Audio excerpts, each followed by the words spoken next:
To tell the history of America is to tell stories of her rivers, to recount heroic legends of the men who traveled them, the explorers and trappers, the merchants and settlers, and the loggers who put the rivers to work in building a nation.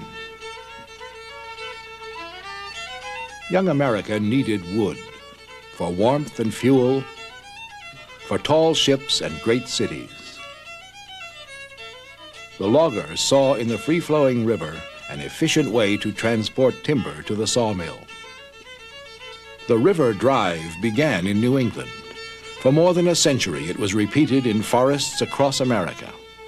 All winter, the loggers cut timber and stacked it along the frozen rivers. In the spring, when melting snow swelled the current, the logs were pushed into the river for an icy trip to the sawmill. It was a hazardous journey. Dunkings were routine, bruised and broken bones common, drowning a constant danger. The men had to contend with furious whitewater, sudden drops in river level, and log jams so massive and unyielding a man could walk across them. Throughout the 1800s, the loggers moved across America in search of new forests.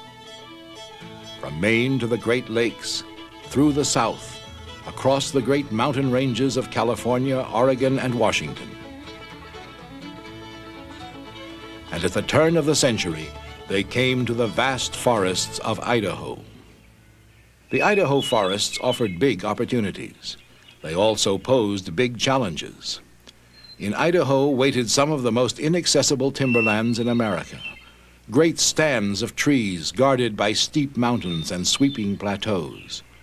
Often the only way out was an unpredictable mountain river. Idaho saw many great river drives, but one in particular holds a special place in history: the drive down the North Fork of the Clearwater River.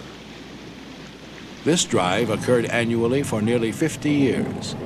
For many of its final years, it was the only major whitewater drive in America.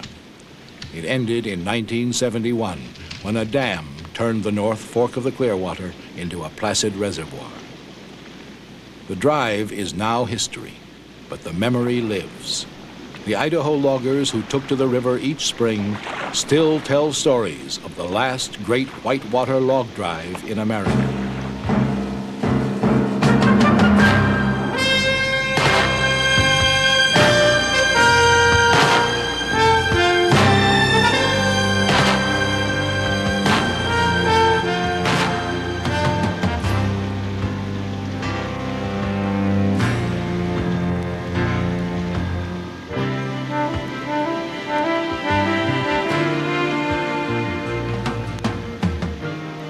The first Clearwater Drive occurred in 1928, organized by a small lumber company, the Clearwater Timber Company.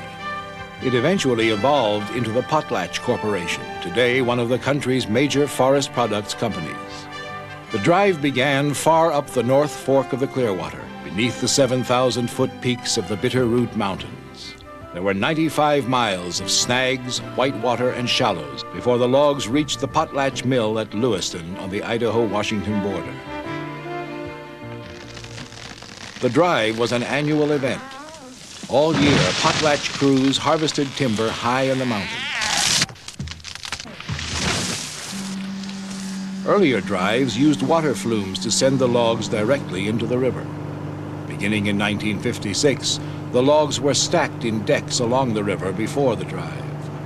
These decks reached 40 feet high and up to a half-mile long.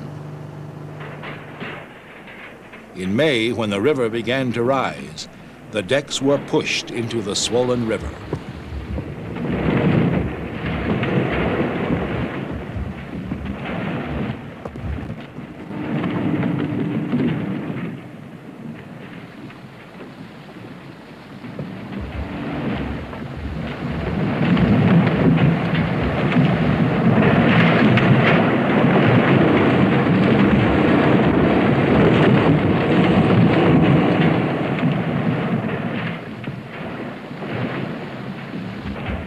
Once dumped into the river, most logs rode straight through to the mill. But there were those that hung up on rocks or sandbars. that got caught in the eddies or jammed against a water-soaked log, that even got stranded ashore. The crew had to work these logs back into the river. It was hard, tiring work. The river drive was certainly no place for the timid, but as log drive foreman Charlie McAllister points out, it was also no place for the careless. The work is hazardous, and we always have new men to break in. We always have to kind of place men where they can handle what they have to do, and the newer men are held back, so to speak, to keep them out of trouble. The drive crew worked in teams. There were men in boats who used pike poles and rope to free logs snagged in mid-river and in the shallows and eddies. They worked with crews along the shores. The shore crew's basic tool was the peavey, a long steel-tipped pole with a hinged hook. The men used it to wrestle logs back into the current, and also for support to help them keep their footing in the fast-moving current. But whether a man was in a boat or on the shore, it was cold, uncomfortable work. The only way you can stand the water is to have good clothes and keep moving. The men are practically required to wear wool underwear, cork shoes, and life jackets. There's a few people claim that they can't wear wool, but after working here a while, most of them come around to it. Corked boots are the loggers' traditional boots for river work. They get their name from the metal spikes in the soles, called corks, provide solid footing in and around the river. The crew lives on the river for most of the drive. Their home is the Wanigan. The reason for the Wanigan is the fact that there's about 45 miles of river without any roads or any access to where men could get in and out to work every day, and that was the reason for living right on the water, where they could be on the job, and its only purpose is a place to live, board and lodging. The Wanigan was a floating kitchen, dining room, and bunkhouse. It first appeared on the Clearwater in 1932, 4 years after the first drive. The original Wanigan was constructed of cedar pole rafts held together by lash poles of vine maple. In 1950, it was modernized. Army surplus pontoons were added to make it more durable in the whitewater.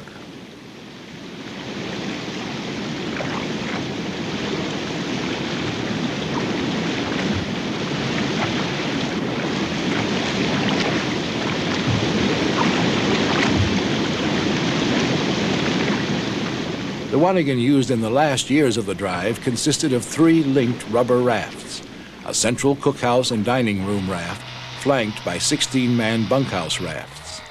The kitchen carried a 2-week supply of food and fed 30 men at a time. The Potlatch Clearwater Drive was an exciting part of Idaho logging history. Some loggers traveled long distances to sign on. Each drive began with a genuine burst of enthusiasm that was quickly and literally dampened, as Assistant Foreman Clayton McManus points out. The first morning when they start out, everybody is enthused, but when they hit the cold water, the novelty of the job soon wears off. Normally the water is about 37 degrees. Some of the meeker ones say they'll never do it again. A good river drive man needed not only muscle, but cat-like agility to avoid injury. There was more likelihood of getting one's feet smashed than of being drowned. Safety was a priority, and a safe drive meant good teamwork. Our standard procedure of working our way down the river is with 3 boats, with 2 boatmen and about 6 to 8 peavey men in each boat. One boat takes the right-hand side of the river, one boat takes the left-hand side of the river, and the center crew takes the center of the river. If the work gets heavy on one side of the river or the other, the crew will shift to kind of a shifting zone to help each other. They don't leave anyone behind. This teamwork was demonstrated in the practice of brailing. It was not unusual for the eddies to fill with logs. The men on shore would gather them into a brail, a collection of logs held side by side. The boat crew kept the brail alongside the boat, eased it into the main current, and let it go. Jet boats were a recent development in log drive history. Originally, the drive crews used bateaus, wooden boats awkwardly propelled by oars and poles. Then came outboard engines, and finally the powerful jet boats. But the new technology had its own problems. For example, the jet boats had the thrust to pull logs easily into the water. But this also meant a stubborn log could literally pull the boat apart, so the boats could not use steel cable. When we started using the jet boats, we couldn't use cable. We had to use something we could get loose from logs with. Boats were developed where we could pull harder. We had to go to polypropylene rope attached to cable, 3/8 cable and 7/8 rope. In swift water, we can't tie on with a dead hitch to anything. We have to keep a man on the rope all the time so that we can cut this rope free whenever we see fit to. These various innovations have made the work, it's not less skilled, but less bull work.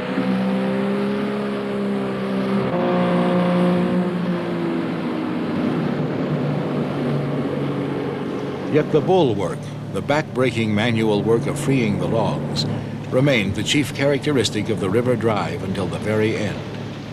The work is dangerous. It's hard work. It's miserable at times. It's just a job like any other job. Starting in the early 30s, a small bulldozer accompanied the drive crew. It had its own raft.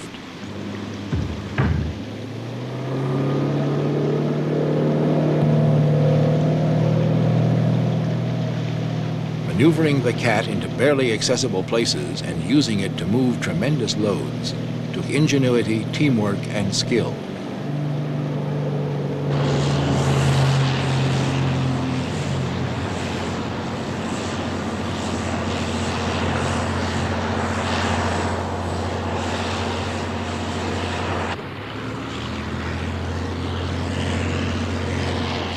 If the drive were short on actual glamour, it did not lack for excitement, such as when the crew was hauling a center. Centers are the most exciting because usually they're hung up in the front. The downriver side, there's a rock or shallow water or stump or something that's holding them there. Once you get those started, they will oftentimes unravel back into the deeper water, and you get quite a bit of action, quite a bit of excitement, and you don't know just when the center's going to haul.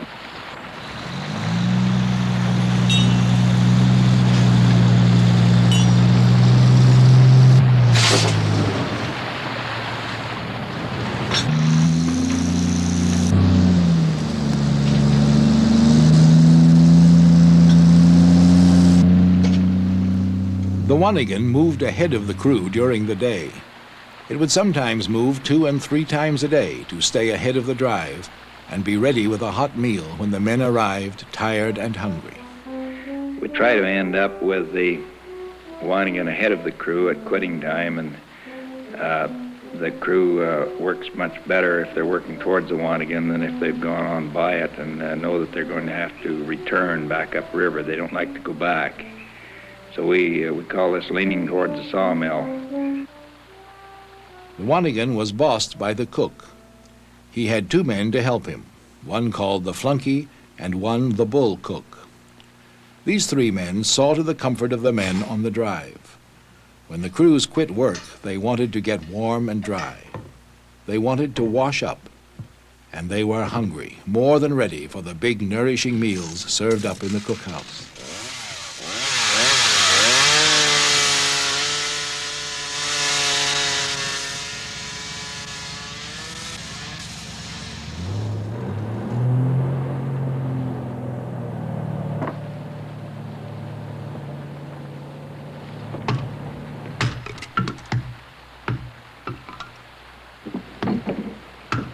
We always have a beach fire at the camp when the men come in, and they have a chance to stand around the fire and warm up and also dry out.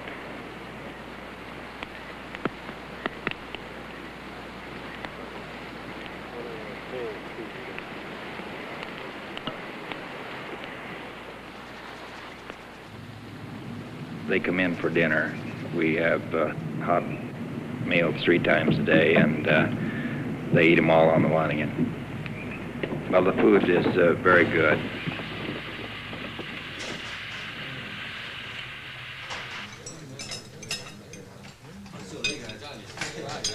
The Potlatch Wanigan was unique. Its name is based in logging history. The name originated in New England, where Wanigan referred to the commissary or the bunkhouse. The Potlatch Wanigan was both of these things and more. Yet as convenient as it was, the Wanigan could never take the place of home. We are confined. There's 16 of us sleep in a room, 16 by 22 feet. We have double bunks, and the tempers do tend to shorten, and I think it's partially due to our confinement, close quarters, and the fact that we work 7 days a week, and it is hard physical labor, and tempers do shorten, but after we get out to civilization again, everybody is happy. Even after a long, hard day on the river, the men's work was not done. The corks wear out walking over the rocks the way they do, especially the men on the shore rear. They'll sometimes wear out a set of corks in 3 days. And this is quite an item. That keeps them pretty busy. We have 4 shoe lasts, and they're busy every night. That takes care of a lot of spare time in the evening. The rest of it's seeing who can tell the biggest lie. After about 3 weeks, the drive crew usually reached Asaka, at the point where the North Fork joins the main body of the Clearwater.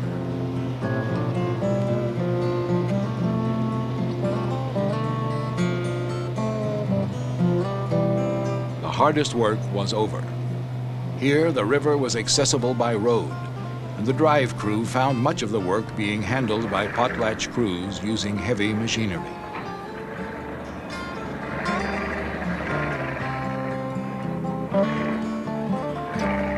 On the main body of the Clearwater, the drive was more predictable. The whitewater passages that created the worst jams were passed. In just a few days, the last of the logs would reach the Lewiston mill ponds to be sorted and fed to the big saws.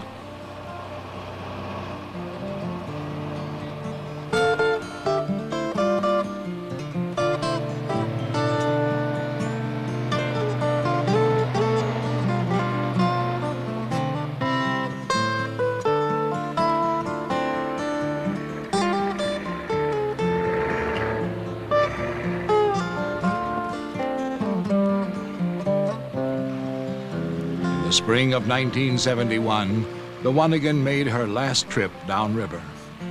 When she was dismantled and stored for the last time, an era came to an end. America will probably never see the likes of a great whitewater river drive again.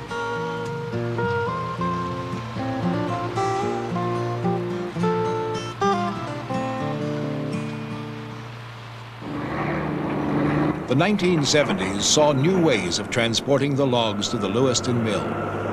Today, Potlatch relies on trucks and rail cars. Yet even with modern machinery, logging is still demanding bull work. And the men still step lively when they hear a tall tree crash through the forest. Certainly, this new era has its own excitement and tall tales. But for years to come, young loggers will grow envious when they hear the old-timers tell stories of the days of the Wanigan and the last of the great whitewater drives.